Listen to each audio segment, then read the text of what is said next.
Hello, this video introduces assignment 3, Professional Reflection Essay.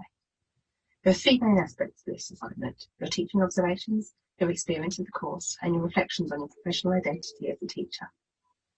The teaching observations are probably the ones that will take the most time over the course of the year. You'll need to do 4. 1 where a PCTHE course tutor observes you, 1 where a senior colleague in your discipline observes you, and then you will both observe and be observed by a colleague from your PCTHE group. We strongly encourage you to arrange the group peer observation with colleagues working in different disciplines to you. You'll learn a lot by observing the teaching practice of other disciplines, and talking about those disciplinary differences should provide a really productive and interesting conversation in your deeper discussions.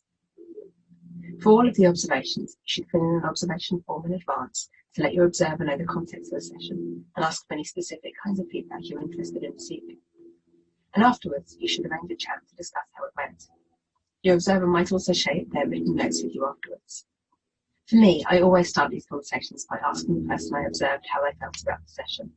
It's useful to remember that it isn't just about getting someone's comments on your teaching, but about giving you a formal chance to reflect on your own teaching, to take a step back and observe yourself.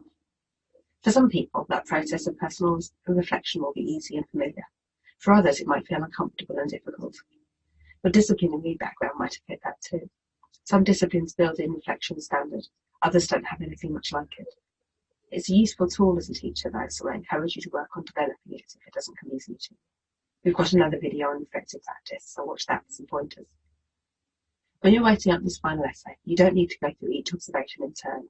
Instead, think about drawing together the overall themes and points of interest and reflect on those. It's quite a short essay, and you don't have a lot of space to do each one in turn. When reflecting on your experience of the course, you'll probably mostly be looking at 2 areas, that is, your experience of being in the student role with all that entails, and your experience working with your group to produce the assessed group seminar. In both cases, think about what lessons you can take from this into your role as a teacher. How can you support your own students and enhance your own teaching? Finally, we ask you to reflect on your professional identity as a teacher. For some of you, that will be straightforward, and perhaps already central to your identity. For others, perhaps especially those coming from other careers, teaching will be quite a new or perhaps even uncomfortable part of your identity. We hope by giving you time to reflect on your teaching, we will help you to embrace it as part of your identity. The last thing I want to talk about with this assignment is making sure you're demonstrating all the elements of the UK Professional Standards Framework.